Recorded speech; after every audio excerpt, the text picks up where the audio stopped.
Hello बच्चों, कैसे हो आप सब। बायो अड्डा चैनल में आपका फिर से स्वागत है। मैं हूं आपकी बायोलॉजी टीचर मिस रीमा और आज हम ह्यूमन फिजियोलॉजी के एक नए चैप्टर के साथ शुरुआत करने जा रहे हैं जिसका नाम है body fluids and their circulation. इस चैप्टर में हम ये पढ़ेंगे कि किस किस टाइप के फ्लूइड्स हमारी बॉडी में प्रेजेंट होते हैं। फॉर एग्जाम्पल ब्लड या लिम्फ, ठीक है, और किस तरह से वो सर्कुलेट किए जाते हैं। तो चलिए स्टार्ट करते हैं। सबसे पहले हमें ये पता होना चाहिए कि हर एक ऑर्गेनिज्म के अंदर सेम टाइप से हर चीज प्रेजेंट नहीं होती है। ठीक है, हर एक ऑर्गेनिज्म के अंदर ऑर्गन सिस्टम नहीं होता, तो हर एक ऑर्गेनिज्म के अंदर फ्लूइड्स भी प्रेजेंट नहीं होते हैं। तो जो सिंपलर ऑर्गेनिज्म होते हैं जैसे कि हाइड्रा हो गया, पोरीफेरा हो गए, ठीक है, उनके अंदर जरूरत ही नहीं पड़ती इन बॉडी फ्लूइड्स की। वो बॉडी सरफेस के थ्रू ही कुछ भी चीज ले लेते हैं या फिर बाहर छोड़ देते हैं। जैसे कि मान लो ये हाइड्रा बनाया है मैंने, ठीक है, हाइड्रा के ये टेंटिकल्स हैं, ये बॉडी है। तो हाइड्रा को, क्योंकि इसका बॉडी सरफेस है और ये सिंपल ऑर्गेनिज्म है, इसके पास कोई भी टाइप का सिस्टम नहीं है कुछ भी एक्सचेंज करवाने के लिए, तो ये क्या करता है, बॉडी सरफेस के थ्रू ही ऑक्सीजन ले लेता है, न्यूट्रिशन ले लेता है, वेस्ट मटेरियल बाहर फेंक देता है। ठीक है, वहीं पे जो हायर ऑर्गेनिज्म होते हैं, कॉम्प्लेक्स ऑर्गेनिज्म, जिनके अंदर ऑर्गन सिस्टम है, ठीक है, और टिश्यूज हैं, deep situated tissues and cells हैं, तो वो कैसे पहुंचाएंगे हर एक पार्ट तक। बॉडी सरफेस के से करने की वजह से तो वो कुछ कर ही नहीं पाएंगे। उनका सिर्फ मतलब एक तरह से समझो, बॉडी सरफेस से डीपली सिचुएटेड सेल्स को मिल पाएगा, कुछ भी नहीं मिल पाएगा ना। तो इसीलिए इनके पास स्पेशल टाइप के फ्लूइड्स प्रेजेंट होते हैं। ठीक है, ये काम पूरा करने के लिए। और ये स्पेशल टाइप के फ्लूइड्स कौन से होते हैं, ब्लड और लिम्फ। ठीक है, अब अगर हम ब्लड की बात करें तो ब्लड क्या है, एक टाइप का कनेक्टिव टिश्यू है, हाँ या ना। एनिमल टिश्यू में देखा है ब्लड किस में आता है, कनेक्टिव टिश्यू में। ठीक है, कैसा होता है, फ्लूइड होता है। पीएच देखें इसका, स्लाइटली अल्कलाइन, बिल्कुल स्लाइटली अल्कलाइन होता है, 7.4। और ये नॉर्मल ह्यूमन एडल्ट में 5 से 6 लीटर पाया जाता है ब्लड। ठीक है, अगर हम ब्लड की कॉम्पोजिशन देखें तो किससे बना होता है, ये देखते हैं। तो ब्लड बना होता है प्लाज्मा से, फ्लूइड पार्ट से, ठीक है, और फॉर्म्ड एलिमेंट से। फॉर्म्ड एलिमेंट्स यानी कि ब्लड कॉर्पसल, ब्लड सेल से। ठीक है, अब सेल सेल प्रेजेंट होते सिर्फ, यानी फॉर्म्ड एलिमेंट प्रेजेंट होते सिर्फ, तो आगे जाने में हर जगह पहुंचना उनके लिए इजी होता क्या, सिर्फ सॉलिड चीज प्रेजेंट होती। ब्लड सेल सॉलिड है, सिर्फ सॉलिड चीज प्रेजेंट होती तो क्या वो इजीली मूव कर पाते, नहीं ना। तो उनको मूव कराने के लिए कौन प्रेजेंट है यहाँ पे, प्लाज्मा, जो कि फ्लूइड होता है नेचर में। ठीक है, तो ब्लड कॉर्पसल या फिर फॉर्म्ड एलिमेंट बोलते हैं। अगर हम आगे देखें तो प्लाज्मा जो होता है ना, ब्लड का 55% प्लाज्मा होता है, वहीं पे फॉर्म्ड एलिमेंट सिर्फ 45% होते हैं। मतलब ज्यादा कौन हुआ, प्लाज्मा। ठीक है, और अगर हम देखें तो प्लाज्मा भूसे के कलर का होता है। भूसे का कलर मतलब जैसे आपने देखा है चारा गाय भैंसों को देते हैं, ठीक है, तो स्ट्रो कलर जैसा होता है, उसका स्ट्रो के कलर जैसा होता है। ठीक है, अब अगर हम देखें प्लाज्मा फर्दर किस किस से बना हुआ है, तो प्लाज्मा के अंदर मिलता है वाटर। ऑब्वियसली ये फ्लूइड है तो वाटर मिलेगा। वाटर कितना मिलता है, 90 to 92%। ठीक है, और क्या मिलेगा, प्लाज्मा प्रोटीन। ठीक है, प्लाज्मा प्रोटीन के बारे में भी हम पढ़ेंगे, कितना, 6 से 8%। और क्या क्या मिल सकता है, और भी बहुत सारे सब्सटेंस मिलते हैं, जैसे कि मिनरल्स मिल सकते हैं, मतलब यहाँ पे अदर सब्सटेंस लिख देती हूँ, ग्लूकोज मिल सकते हैं, इनके बारे में हम पढ़ेंगे। ठीक है, अब सबसे पहले हम स्टार्ट करते हैं प्लाज्मा प्रोटीन से। वाटर के बारे में क्या ही बताना है, 90 से 92% है, यही काफी है। प्लाज्मा प्रोटीन कौन कौन से होते हैं ये देख लेते हैं। तो अगर हम प्लाज्मा प्रोटीन की बात करें तो एक प्लाज्मा प्रोटीन है जिसका नाम होता है एल्ब्यूमिन। क्या नाम है, एल्ब्यूमिन। एल्ब्यूमिन जो होता है ये ऑस्मोटिक बैलेंस को मेंटेन करने में हेल्प करता है। It help in maintaining osmotic balance. Osmotic balance क्या होता है बताओ? यानी ऑस्मोटिक बैलेंस होता है कि जिस तरह से ब्लड में वाटर एंड इलेक्ट्रोलाइट का जो बैलेंस है उसको मेंटेन रखता है। ठीक है, वाटर और इलेक्ट्रोलाइट का बैलेंस कौन मेंटेन रखता है? एल्ब्यूमिन। इलेक्ट्रोलाइट यानी कि जैसे सोडियम, NaCl वगैरह ये सब। ठीक है, तो ऑस्मोटिक बैलेंस ये मेंटेन रखता है। अगर हम देखें तो 6 से 8%, मैंने बोला ना प्लाज्मा प्रोटीन 6 से 8% है, उसमें से कितना बनाता है? 4%। यानी कि इस 6 से 8% जो प्लाज्मा प्रोटीन है उसमें से 4% तो एल्ब्यूमिन ही होता है। अब इसको बनाता कौन है? हमने ये तो बोल दिया कि एल्ब्यूमिन प्रेजेंट होता है प्लाज्मा में, पर ये आ कहाँ से रहा है? ये लीवर से आ रहा है, लीवर बना रहा है इसको।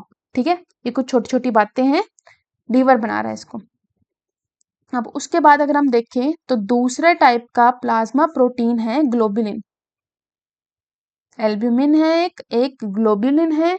ग्लोबुलिन की अगर हम बात करें तो ये 2% बनाता है प्लाज्मा प्रोटीन का। अगर हम इसमें देखें तो ग्लोबुलिन जो होते हैं ये बेसिकली किस में इन्वॉल्व है? प्राइमरीली किस में इन्वॉल्व है? डिफेंस में। किस में इन्वॉल्व है? डिफेंस में। बॉडी में बचाव बॉडी का बचाव करने के लिए ग्लोबुलिन इन्वॉल्व होता है, primary involve in defence mechanism. ठीक है, अब मैंने यहाँ पे ये तो बोल दिया डिफेंस मैकेनिज्म में इन्वॉल्व है, बचाव करने में, बॉडी को रक्षा करने में इन्वॉल्व है, लेकिन मैंने यहाँ प्राइमरीली क्यों लिखा है? ठीक है, प्राइमरीली इसलिए लिखा है क्योंकि ग्लोबुलिन एक टाइप का नहीं होता, अलग अलग टाइप के होते हैं। अगर हम देखें तो ग्लोबुलिन में भी क्या क्या होते हैं? Alpha alpha globulin, beta globulin, gamma globulin. ठीक है, ऐसे बहुत सारे होते हैं। तो अल्फा, बीटा, गामा ऐसे ऐसे टाइप के ग्लोबुलिन प्रेजेंट होते हैं, और इनमें से भी सिर्फ एक ग्लोबुलिन है जो डिफेंस मैकेनिज्म में हेल्पफुल है, जो कि है गामा ग्लोबुलिन। ये बनाता है, आगे जाके एंटीबॉडीज बनाने में हेल्प करता है। बात समझ आ रही है? देखो मैंने ये बोला कि जो ग्लोबुलिन है ना, ये प्राइमरीली इन्वॉल्व होते हैं। ये क्या लिखा है मैंने? प्राइमरीली। ठीक है, इस तरह से भी लिखते हैं प्राइमरीली। तो प्राइमरीली इन्वॉल्व होते हैं किसमें? बॉडी की रक्षा करने में, डिफेंस करने में। पर ऐसा नहीं है कि सिर्फ उनका काम सिर्फ रक्षा करने का है, उनका काम कुछ और भी हो सकता है। क्यों हो सकता है कुछ और? क्योंकि वो अलग अलग टाइप के होते हैं। ठीक है, जैसे अल्फा, बीटा, गामा। अब इनमें से देखें तो जो गामा है उसका काम है डिफेंस मैकेनिज्म का। क्या करता है वो? एंटीबॉडी बनाने में हेल्प करता है। ठीक है, और बाकी अल्फा बीटा का क्या काम है फिर? तो अल्फा बीटा जो है ट्रांसपोर्ट में हेल्प करते हैं। क्या करते हैं? ट्रांसपोर्ट में हेल्प करते हैं। ठीक है, तो मतलब और भी काम है, लेकिन इसका मेन काम क्या है? Defence mechanism. तो यहाँ पे ये समझाने की कोशिश कर रही थी। ठीक है, अब हम ये देखें, हमने ये तो देख लिया एल्ब्यूमिन किससे बनता है। अब ये देख लेते हैं कि ग्लोबुलिन को कौन बनाता है। तो ग्लोबुलिन को बनाते हैं, these are synthesised by liver. ठीक है, इसको लीवर भी बनाता है और लिम्फोइड ऑर्गन भी बनाते हैं, और लिम्फोइड ऑर्गन भी बनाते हैं, जैसे कि स्प्लीन हो गया, लिम्फ नोड होगी, वहां पर भी ग्लोबुलिन बनता है। क्या ये बात समझ आई? ठीक है, अब एक और टाइप का प्लाज्मा प्रोटीन होता है जिसको हम बोलते हैं फिब्रिनोजन। क्या बोलते हैं? फिब्रिनोजन। ठीक है, फिब्रिनोजन याद रखना, जिसके पीछे जन लग जाए ना, GEN, ओजन, ठीक है, या जन लग जाए, वो होता है प्रोटीन इनएक्टिव। हमेशा याद रखना। ठीक है, इनएक्टिव स्टेट में प्रेजेंट है ये। ठीक है, तो मैं ये कहना चाह रही हूँ, जिस भी वर्ड के पीछे ओजन या जन लग जाए तो इसका मतलब है कि वो इनएक्टिव स्टेट में है। तो यानी कि जो अभी फिब्रिनोजन है ना, ये इनएक्टिव स्टेट में प्रेजेंट है। ठीक है, और ये होता है लार्जेस्ट प्लाज्मा प्रोटीन। ठीक है, इन तीनों में से सबसे बड़ा प्लाज्मा प्रोटीन कौन सा है? फिब्रिनोजन। क्या ये बात समझ आई? काम क्या होगा? हमने आगे जाके पढ़ेंगे कि क्लोटिंग जब होती है तो फिब्रिनोजन का मेन रोल होता है उसमें। तो मैं ये कह सकती हूँ कि ब्लड क्लोटिंग में हेल्प करेगा ये। ठीक है, और ये बना और कितना ये बनाता है, तो ये 1 से 1.5% तक प्रेजेंट होता है। अब आप बोलोगे कि मैम 6 से 8% में तो ये कैलकुलेशन पूरी हो ही नहीं रही है ना, तो ऐसा नहीं है। क्या होता है बेसिकली, थोड़ा सा ऊपर नीचे हो सकता है किसी बंदे के अंदर, ठीक है। तो 1 से 1.5% ये प्रेजेंट होता है इन प्लाज्मा प्रोटीन। बनाने वाला कौन, लीवर। क्या ये बात समझ आई? तो अगर आपसे कभी पूछा गया कि प्लाज्मा प्रोटीन कौन बनाता है, तो liver is the main organ जो प्लाज्मा प्रोटीन बनाने में हेल्प करता है।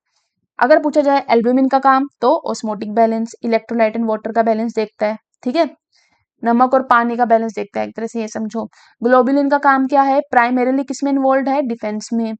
प्राइमरीली क्यों, क्योंकि उसमें ग्लोबुलिन अलग अलग टाइप के होते हैं, उनमें से कुछ ट्रांसपोर्ट में भी काम आते हैं, ठीक है। फिब्रिनोजन, फिब्रिनोजन जो है इनएक्टिव फॉर्म में होता है, लार्जेस्ट होता है, और ये किस में काम आता है, ब्लड क्लोटिंग में। क्या हमें इतनी बात समझ आई? ठीक है। अब हम पढ़ते हैं अबाउट अदर सब्सटेंस। ये मैंने लिखा है ना कि अदर सब्सटेंसेस होते हैं, ये तो देख लें अदर सब्सटेंस होते कौन से हैं। तो अगर हम अदर सब्सटेंस की बात करें, तो हमारे पास अदर सब्सटेंस में आते हैं ग्लूकोज, अमाइनो एसिड। अब समझो, प्लाज्मा में हमें पता है जब हम खाना खाते हैं तो उसको ब्लड लेके जाता है सेल्स तक, ठीक है। तो ये ग्लूकोज है, अमाइनो एसिड है, ठीक है, लिपिड है, ये सब कहीं ना कहीं तो प्रेजेंट होंगे ना ब्लड के अंदर। तो वो एरिया कौन सा है, प्लाज्मा, ठीक है। ये कहाँ प्रेजेंट होते हैं, ब्लड के अंदर, प्लाज्मा में, ठीक है। और इनमें नाइट्रोजनस वेस्ट भी प्रेजेंट होता है, जैसे कि यूरिया। बात समझ आई? हमें पता है कि blood is the main transport system जो कि इधर उधर लेके जाता है सामान को। जैसे कि हमने जो खाना खाया उसमें से जो ग्लूकोज अमाइनो एसिड निकले, उसको क्या करना है, उसको हमारे सेल्स तक पहुंचाना है, तो कौन लेके जाएगा, ऑब्वियसली ब्लड लेके जाएगा। ब्लड का कौन से पार्ट में होंगे वो, तो ब्लड के प्लाज्मा पार्ट में होंगे, ठीक है। ऐसे ही जो हमारा टॉक्सिक वेस्ट बना, नाइट्रोजनस वेस्ट बना है, वो भी ब्लड ही लेके जाएगा, और वो कौन सा पार्ट में होंगे, वो भी हमारे प्लाज्मा पार्ट में होंगे, ठीक है। अच्छा, ये जो सारे होते हैं ना, ये होते हैं ट्रांजिट फॉर्म में, ट्रांजिट फॉर्म में, ठीक है। ट्रांजिट फॉर्म का मतलब क्या हुआ, कि ये ज्यादा देर तक ब्लड में नहीं रहेंगे। बात समझ आई? जब इनका काम, हमने खाना खाया तो ग्लूकोज का लेवल ब्लड में ज्यादा होगा, पर वो यूज हो जाएंगे सेल के बाद, तो वो ज्यादा देर तक रहे नहीं ना, ग्लूकोज खत्म ब्लड में से, ठीक है। तो ट्रांजिट फॉर्म में होते हैं। ऐसा नहीं है कि इनका एक, जैसे मैंने ये तो बता दिया कि 1.5% हमारा फिब्रिनोजन है, ग्लोबुलिन 2% है, तो ये कितने परसेंट होगा वो नहीं बता सकती। क्यों नहीं बता सकती, क्योंकि कभी ज्यादा होता है कभी कम होता है, ठीक है। ज्यादा देर तक ये ब्लड में रहते नहीं है। अब वहीं पे अगर हम बात करें और टाइप के सब्सटेंस की, तो इसमें से और मिनरल्स होते हैं, ठीक है। मिनरल्स होंगे, मिनरल्स कौन कौन से होंगे, सोडियम ले लो, क्लोराइड ले लो, मैग्नीशियम, ठीक है, HCO3 नेगेटिव, कैल्शियम, तो ये सब मिनरल्स भी प्रेजेंट होते हैं। और क्या प्रेजेंट होते हैं, तो और प्रेजेंट होते हैं अलग अलग टाइप के क्लोटिंग फैक्टर्स। क्या प्रेजेंट होते हैं, क्लोटिंग फैक्टर्स। क्या ये क्लोटिंग फैक्टर्स एक्टिव स्टेट में होंगे, नहीं। अगर ये एक्टिव स्टेट में होंगे तो ब्लड को तो क्लोट ही कर देंगे ना, हर जगह ब्लड क्लोट करते रहेंगे, तो ब्लड पहुंचना, ब्लड ट्रेवल करना ही बंद कर जाएगा, क्योंकि वो क्लोट हो गया, ठीक है। तो ये इनएक्टिव फॉर्म में प्रेजेंट होते हैं। क्या इतनी बात समझ आई? ठीक है। तो हमने ये पढ़ा प्लाज्मा के बारे में, कि प्लाज्मा में क्या क्या कितना कितना परसेंट में प्रेजेंट होता है, ठीक है। आई होप आपको समझ आया हो। अब इसके बाद हम चलते हैं फॉर्म्ड एलिमेंट में। तो फॉर्म्ड एलिमेंट यानी ब्लड सेल 3 टाइप के होते हैं, हम सबको पता है कौन कौन से, रेड ब्लड सेल, आरबीसी, दूसरा नाम क्या होता है रेड ब्लड सेल का, एरिथ्रोसाइट।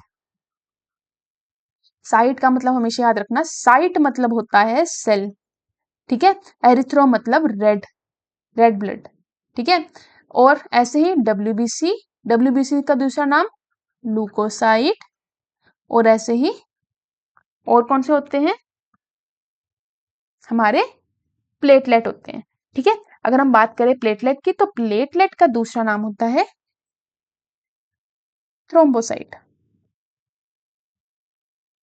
ठीक है।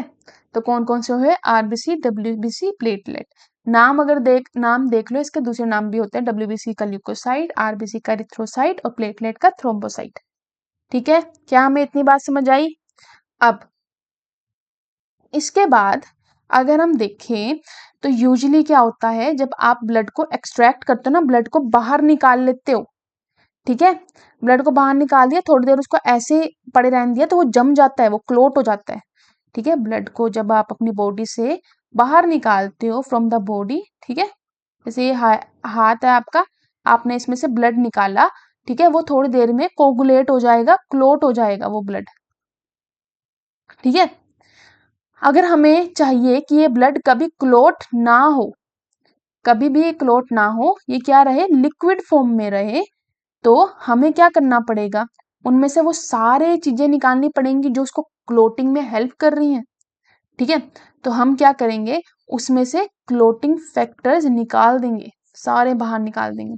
ठीक है, तो अगर हम देखें हमें चाहिए लिक्विड फॉर्म में चाहिए, तो हम क्या करते हैं, अगर हम प्लाज्मा में से सारे क्लोटिंग फैक्टर माइनस कर दें, तो जो हमारा लिक्विड स्टेट में ब्लड रहेगा उसको हम बोल देते हैं सीरम। ठीक है, तो सीरम और प्लाज्मा में क्या डिफरेंस होता है, सबसे पहले याद रखना, जो मैं बोल रही थी ब्लड निकालने, तो ब्लड को पहले क्या किया जाता है, सेडिमेंट कराया जाता है, उसमें से जितने भी सेल्स होते हैं ना, फॉर्म्ड एलिमेंट होते हैं, उनको पहले ही निकाल लिया जाता है, वो नहीं चाहिए हमारे को। ठीक है, हमें अगर लिक्विड फॉर्म में ब्लड चाहिए ना, तो हमारे को उसमें ब्लड सेल वगैरह की रिक्वायरमेंट नहीं होती है सीरम बनाने के लिए। तो प्लाज्मा की अगर मैं बात कर रही हूँ, उसका मतलब मैंने फॉर्म्ड एलिमेंट पहले ही निकाल दिए। ठीक है, तो प्लाज्मा में से अगर मेरे को क्लोटिंग हटानी है, तो क्या हटाने पड़ेंगे, वो सारी चीजें जो उसको क्लोट करेंगी, कौन क्लोट करता है, क्लोटिंग फैक्टर, चाहे फिब्रिनोजन। ठीक है, तो जो बनेगा वो क्या बनेगा हमारा, वो सीरम बनेगा।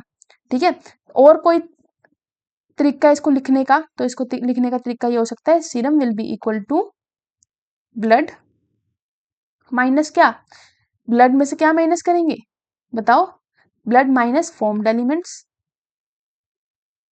है ना, बात समझ आई।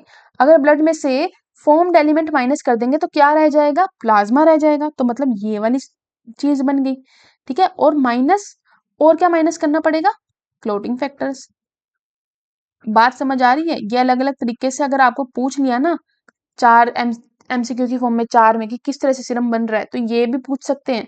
ठीक है, ब्लड की फॉर्म में भी पूछ सकते हैं, तो ब्लड में से क्या माइनस करना पड़ेगा, ब्लड में से फॉर्म्ड एलिमेंट माइनस करना पड़ेगा, तो हमारे पास प्लाज्मा बचेगा। ठीक है, अब उस प्लाज्मा में से भी क्लोटिंग फैक्टर्स माइनस करने पड़ेंगे, तो जाके सीरम बनेगा। ठीक है, तो ये सारे मैंने माइनस कर दिए। क्या हमें इतनी बात समझ आई?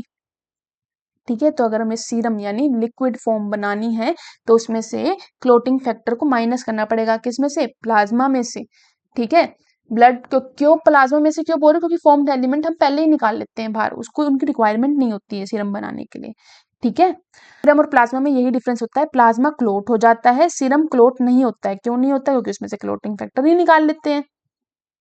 ठीक है, अब इसके बाद हम धीरे धीरे करके, प्लाज्मा के बारे में तो हमने पढ़ लिया, अब हम पढ़ते हैं फॉर्म्ड एलिमेंट्स के बारे में। ठीक है, तो फॉर्म्ड एलिमेंट्स मैंने 3 टाइप के बताए, आरबीसी, डब्ल्यूबीसी एंड प्लेटलेट्स, तो इन्हीं के बारे में हम आगे पढ़ते हैं। तो आज हम पढ़ेंगे किसके बारे में, आरबीसी के बारे में। आरबीसी यानी red blood cell, red blood cell या फिर एरिथ्रोसाइट, या फिर एरिथ्रोसाइट। ठीक है, अगर हम देखें एरिथ्रोसाइट, तो एडल्ट मैन में एरिथ्रोसाइट 5 से 5.5 मिलियन, यानी 50 लाख से 55 लाख के बीच में होते हैं पर मिलीमीटर क्यूब ऑफ ब्लड। देख रहे हो कितने होते हैं, पर मिलीमीटर क्यूब ऑफ ब्लड में, पर मिलीमीटर क्यूब ऑफ ब्लड में 5 to 5.5 मिलियन होते हैं। वहीं पे अगर हम बात करें वुमेन में, अडल्ट वुमेन में कम होते हैं ये। ठीक है, इनमें थोड़ा 5 और 5.5 मिलियन से कम होते हैं। इसका रीजन क्या है, इसका रीजन है कि एक तो मेंस्ट्रुएशन होती है फीमेल में, हर मंथ मेंस्ट्रुएशन होती है। दूसरा,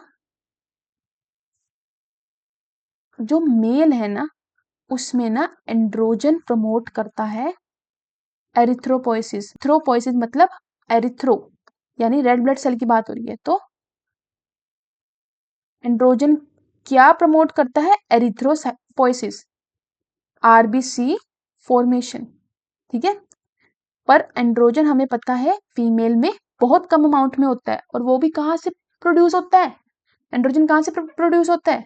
एड्रिनल ग्लैंड से प्रोड्यूस होता है, सेक्स कोर्टिकोइड से, बहुत कम अमाउंट में, ठीक है। तो ये क्योंकि मेल में ज्यादा होता है इसलिए वहां पर ज्यादा सिंथेसिस होती है ब्लड की, पर फीमेल में एंड्रोजन होता ना के बराबर होता है, इसलिए वहां पे आरबीसी फॉर्मेशन कम होती है। क्या हमें बात समझ आई? और कितनी कम होती है? कितनी होती है? यूजुअली 4.5 मिलियन पर मिलीमीटर क्यूब ऑफ ब्लड हमें सेल मिलेंगे आरबीसी। क्या हमें ये बात समझ आई? ठीक है, तो मैंने रीजन दे दिया कि विमेन में कम क्यों होती है, ठीक है। अब अगर हम देखें तो बॉडी का जो इंसान का सबसे पहला आरबीसी बनता है वो देख लेते हैं कहाँ बनता है, ठीक है। तो सबसे पहला आरबीसी अगर बनेगा तो वो फीटल सेल में बनेगा। बात समझ आई? जब एक छोटा बच्चा होता है ना, जो वूम में होता है, यूट्रस में प्रेजेंट होता है प्रेगनेंसी के टाइम पे, तब बनता है पहला आरबीसी, ठीक है। तो जो फर्स्ट आरबीसी है वो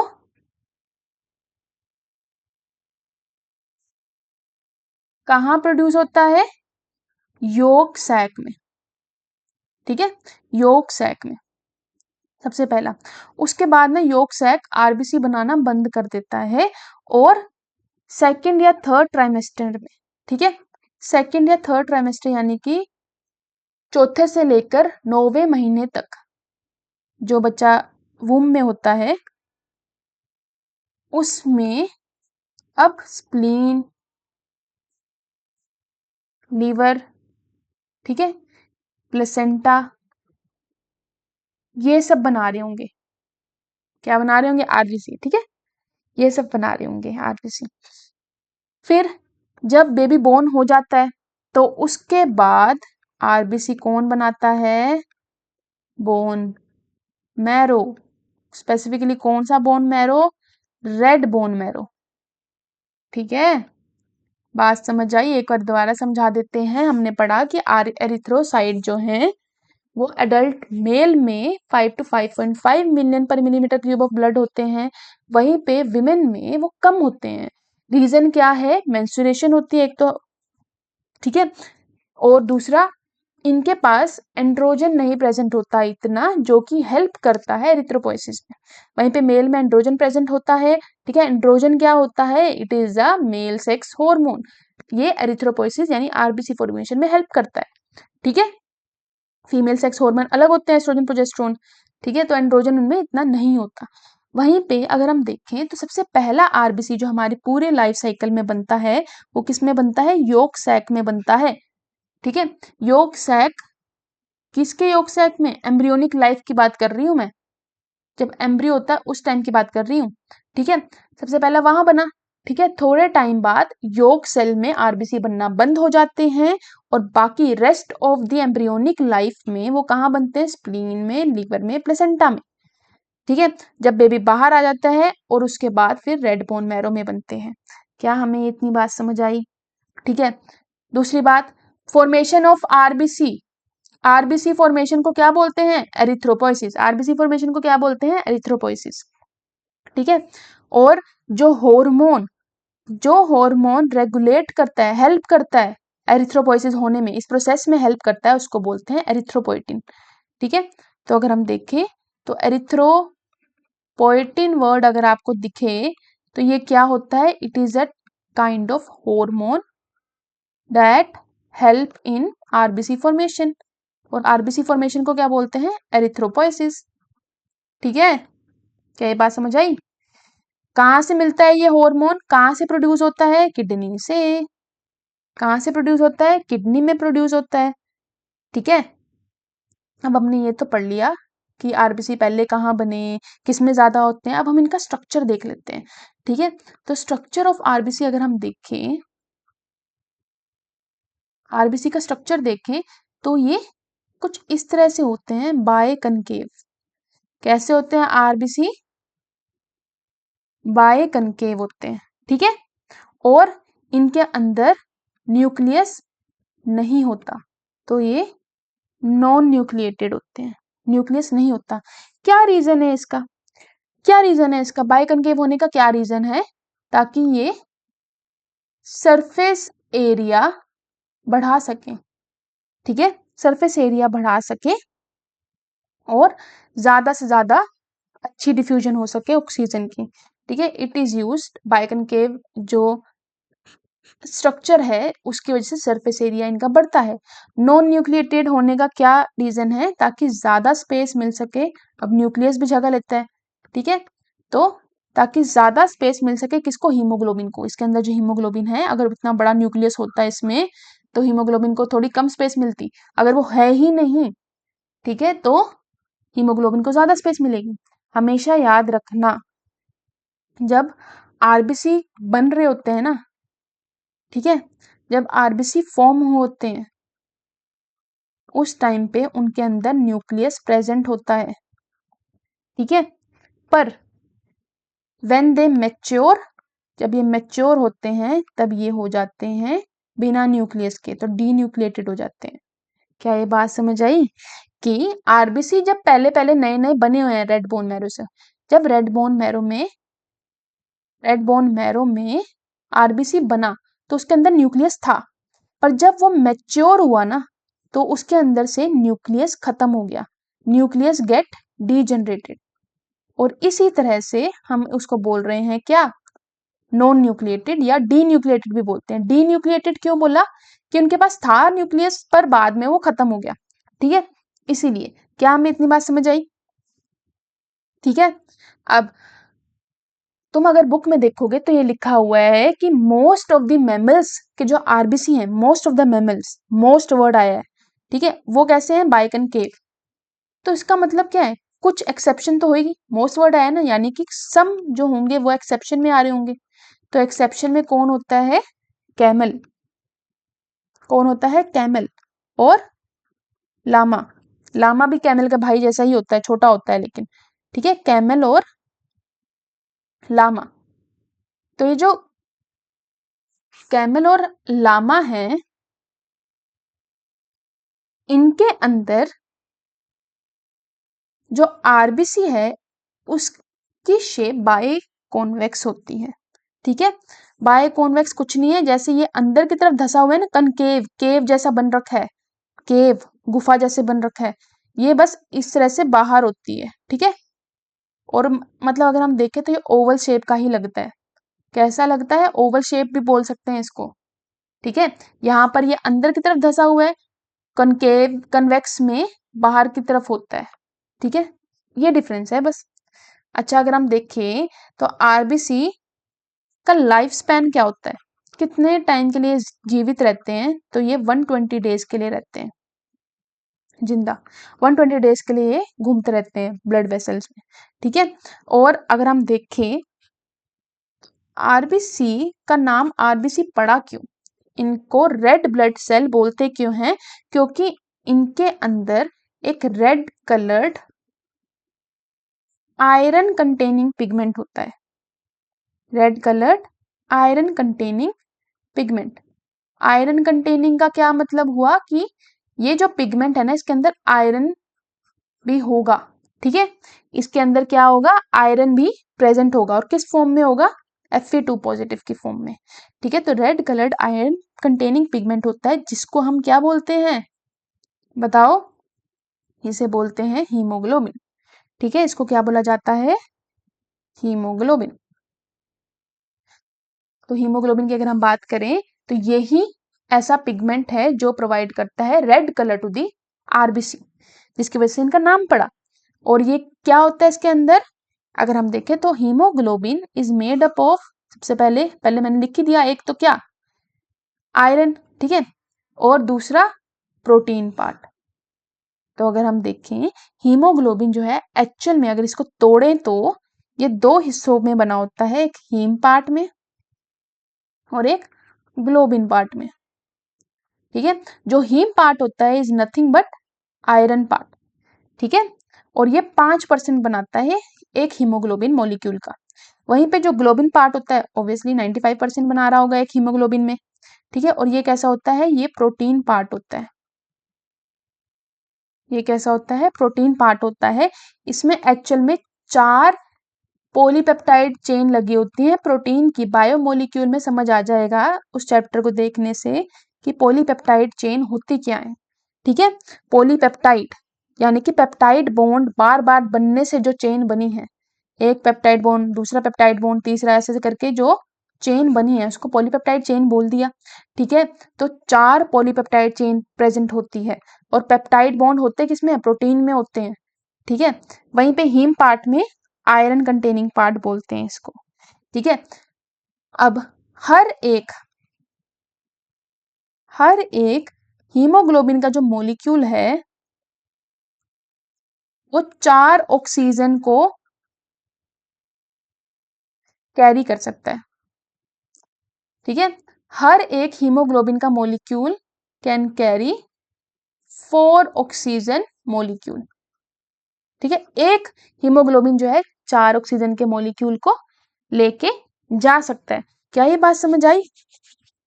ठीक है, अब इसके बाद दूसरी अगर हम एक चीज देख लें कि हीमोग्लोबिन जो है ना, हीमोग्लोबिन एक्चुअल में क्या होता है, इसकी जो 4 पॉलीपेप्टाइड चेन होती हैं वो 2 हिस्सों में डिवाइड होती हैं। 2 अल्फा होते हैं और 2 बीटा होते हैं। ठीक है, 2 अल्फा चेन बोलते हैं और 2 बीटा चेन होती हैं। दूसरा, अगर हमें देखना है, कुछ लोग जो होते हैं वो बहुत जल्दी बेहोश हो जाते हैं, उनके अंदर आरबीसी बहुत कम होते हैं। उसका रीजन क्या है कि उनके अंदर फोलिक एसिड या फिर विटामिन B12 की कमी हो सकती है। ठीक है, तो इसका मतलब क्या हुआ कि अगर आपने कभी डॉक्टर के पास गए हो और अगर आपका आरबीसी जो है उस वो कम आ रहा है ब्लड टेस्ट में, तो क्या बोलता है डॉक्टर कि आप ऐसी कोई चीजें खाओ जिसमें विटामिन B12 ज्यादा हो। ठीक है, तो इसका रीजन क्या है कि vitamin B12 and folic acid help करते हैं आरबीसी की मैच्योरेशन में। ठीक है, तो आरबीसी के मैच्योरेशन में कौन वाइटल होता है, कौन जरूरी होता है, ये दोनों, folic acid and vitamin B12। क्या आपको इतनी बात समझ आई? तो आज हमने ये पढ़ा कि हमारे पास प्लाज्मा और फॉर्म्ड एलिमेंट से मिलकर बनता है ब्लड। ठीक है, प्लाज्मा जो होता है 55% होता है और फॉर्म्ड एलिमेंट जो होते हैं ये 45% होते हैं। प्लाज्मा जो होता है ये वाटर, प्लाज्मा प्रोटीन और कुछ अदर सब्सटेंसेस से मिलकर बनता है। वहीं पे फॉर्म्ड एलिमेंट 3 टाइप के होते हैं, आरबीसी, डब्ल्यूबीसी और प्लेटलेट। वहीं पे अगर हम देखें प्लाज्मा में, जो प्लाज्मा प्रोटीन होता है वो 6 से 8% होता है और वो 3 तरह के होते हैं, albumin, globulin and fibrinogen. Albumin किसमें हेल्प करता है, ऑस्मोटिक बैलेंस में, ये पूछा जा चुका है पहले भी। ग्लोबुलिन किसमें हेल्प करता है, primarily involve in defence mechanism. Primarily क्यों बोला है, क्योंकि कुछ और टाइप के भी ग्लोबुलिन होते हैं और उनका अलग काम होता है। ठीक है, कौन सा मेनली होता है ग्लोबुलिन, गामा ग्लोबुलिन, डिफेंस में जो एंटीबॉडीज बनाता है। फिब्रिनोजन जो होता है, ये ओजन वर्ड लग गया, इसका मतलब ये इनएक्टिव स्टेट में है। ठीक है, लार्जेस्ट होता है प्लाज्मा प्रोटीन और ये ब्लड क्लोटिंग में हेल्प करता है। सारे ही लीवर में बनते हैं। अच्छा, अगर हम अदर सब्सटेंस की बात करें, अदर सब्सटेंस में glucose, amino acid, lipid, urea, ये सब आते हैं। ठीक है, ये ट्रांसिट फॉर्म में यानी कि कुछ ही देर के लिए प्रेजेंट होता है, हर पूरा टाइम ब्लड में नहीं रहते। जितना तुमने खाना खाया उस हिसाब से प्रेजेंट होंगे। ठीक है, जितना नाइट्रोजनस वेस्ट है उसको एक्सक्रिएट कर दिया तो वो कम हो जाएगा। ठीक है, वहीं पे मिनरल्स भी प्रेजेंट होते हैं, क्लोटिंग फैक्टर्स भी प्रेजेंट होते हैं। और अगर हमारे को चाहिए कि हमारा जो प्लाज्मा है वो कभी क्लोट ना करे, तो हम क्या करेंगे, क्लोटिंग फैक्टर उसमें से रिमूव कर लेंगे। पर अब उसको हम प्लाज्मा नहीं कहेंगे, अब उसको हम क्या बोलेंगे, सीरम बोलेंगे। ठीक है, फिर हमने स्टार्ट किया था फॉर्म्ड एलिमेंट से। फॉर्म्ड एलिमेंट की अगर हम बात करें तो कौन कौन से होते हैं, सबसे पहला हमने पढ़ा आरबीसी। आरबीसी को एरिथ्रोसाइट भी बोलते हैं। एरिथ्रोसाइट जो होता है अडल्ट मैन में कितना बताया मैंने, 50 से 55 लाख होता है पर मिलीमीटर क्यूब ऑफ ब्लड। ठीक है, वहीं पे वुमेन में कितना होता है, 45 लाख तक होता है। क्यों कम होता है, उसका रीजन क्या है, मेंस्ट्रुएशन होती है एक तो वुमेन में हर मंथ। ठीक है, दूसरा एंड्रोजन भी प्रेजेंट नहीं होता। एंड्रोजन का मेन काम क्या होता है, एंड्रोजन आरबीसी फॉर्मेशन में हेल्प करता है और इस आरबीसी फॉर्मेशन के प्रोसेस को बोलते क्या है, इसको बोलते हैं हम एरिथ्रोपोइसिस। ठीक है, एरिथ्रोपोइसिस। पहला आरबीसी, सबसे पहला आरबीसी हमारी बॉडी का कहाँ बनता है, योक सैक में। ठीक है, फीटल डेवलपमेंट के टाइम पे।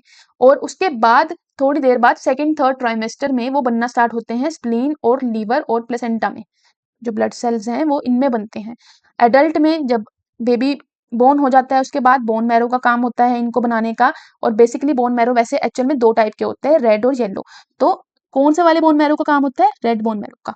ठीक है, अब एरिथ्रोपोइसिस, ये जो आरबीसी फॉर्मेशन है, इसमें एक हार्मोन यूज होता है जो हेल्प करता है इसको काम करने के लिए, यानी कि आरबीसी फॉर्म होने में हेल्प करता है। उस हार्मोन को बोलते हैं एरिथ्रोपोइटिन।